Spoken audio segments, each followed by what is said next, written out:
It was heartbreaking to watch. It was tragic. No, all jokes aside. I mean that. It was tragic. I mean, I got These are my idols. Yeah, I got reasons why it's tragic, but go ahead. Yeah, like both of them. Like Will, my idol. It's been heartbreaking to see what he's been going through the last few years because I literally grew up watching Fresh Prince and I thought he was the coolest person on the planet. And I'm sure like part of my identity was formed just watching this guy be like, oh man, he's like cool. He's funny. Girls like him. He's charismatic. Like I just thought he was the man. Like I thought Will Smith was so dope growing up that I thought he was the star of Independence Day.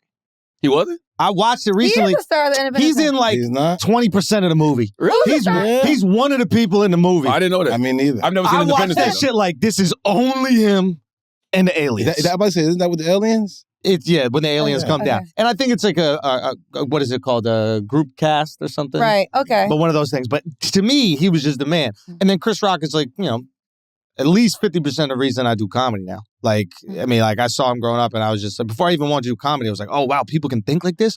You could have like the devil's advocate point of view, but like really good rationale. And like, I think he's probably the greatest comedic mind alive. Like, maybe Dave is better at performing, but comedic mind? No, Chris is a better stand-up than Dave. I disagree with that, though. We could get lost in that one, but in terms of just comedic mind, like I think he is like a fucking savant, gifted genius. And I saw Will do something that was so insecure, like wildly insecure. I'm letting you talk, but I gotta. I just get it out. Let me just say, insecure though. She's writing it down. I'm keeping notes. So I can remember. I saw Will do something that was so wildly insecure because he initially laughed at the joke, and then saw his wife not laughing. And I'm a comic. I go to comedy shows and I perform. I do jokes all the time. I've seen these dudes. I've seen the dudes out on the first date and they stop laughing so they could get pussy. Right? They're laughing with a date with the girl. They that shit ain't funny. The fuck is this guy talking about? That's just ain't getting no pussy. Imagine the guy, that's his wife. But that's his wife, bro. Like you should know what time it is. Also, she's out here all day talking about, I'm proud of my bald head. I don't give a fuck what nobody thinks about my bald head. She's on record saying pause. You shows it to the world. No, real quick. Let me jump in as a black woman. Yeah. Hair is very sensitive to black women in general. And Jada Pinkett has to own that she has alopecia. And she's decided, yes, she could wear a wig if she wanted to, but I think she's decided to walk into her truth. But that comes with a lot of ridicule. So you can't say what she's proud of. She's just womaning up for the moment of, I'm a stand in my truth. But I'm quite sure it's very difficult for her to right now deal with the fact that she's losing her hair. Like fat people. So I can't say she's proud of it. And I think... But why is G.I. Jane a diss? Like... Well, because again, it's like, I think overall... Our boy Mark said that Demi, whatever her fucking name is, Demi Moore should be the most offended. Demi Moore? Demi Moore looked good, bald. Demi Moore is not part of this conversation right now. She's G.I. Jane. Who gives a shit about that? That's the joke. No, the joke is this. The joke is you're joking somebody's wife. And what happened is Chris Rock did it at the Oscars when the Oscars were so white.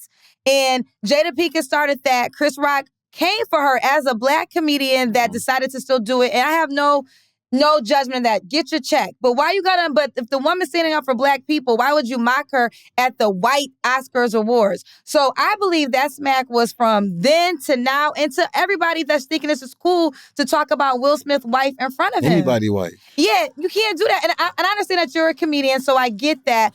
And you can say whatever joke you want to say, but also deal with the consequences. And the consequences, you might get can't escape those consequences. You might get smacked. Make the joke, but I might illegal. Get like, you can't assault people. And by the way, but Will got to deal with his consequences, too. Yeah. But you're not going to have any consequences. Like, how privileged, like, what a fucking white woman Will Smith is. I feel, what a fucking white woman he is. But the slap was a little white woman. But both of them are fucking Karens. I feel uncomfortable. The whole award show must stop for me. I will slap you. No, it didn't stop. Bad it man. Didn't stop, My comfort is more important than Questlove receiving his documentary award. A black man receiving his award. My comfort and my wife's comfort is more important than everybody else. You're white women. Both of you. First of all, Will Smith has sat there plenty of times. Like you even said in the beginning, he chuckled at it because that's what he does, right? Good. He also says that that's what he does when he's uncomfortable. He said that in his book. Okay, but in his speech, he even alluded to it. Like, yo, I'm exhausted. You always have to smile and accept disrespect because you're famous. So don't come. Why'd you come back? How about you? I'm getting the Oscar. I thought Oscar's so white. Why are you back? No, that's a good point, though. Why you mad? Oh, now that you get an award, now we all show up.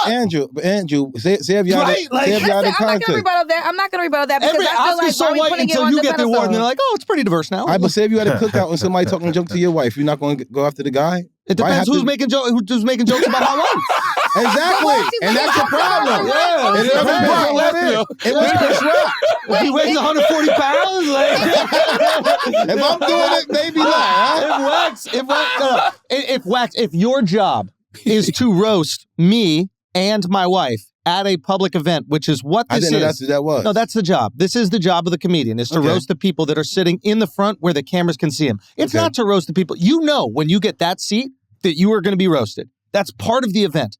It's just like when the president shows up to the whatever dinner, he knows that he's going to get roasted at that dinner. This is part of the job. And you know what else you get? You get the whole world going, oh my God, you're the best actor ever, and here you go, this award. But part of the job is you get roasted.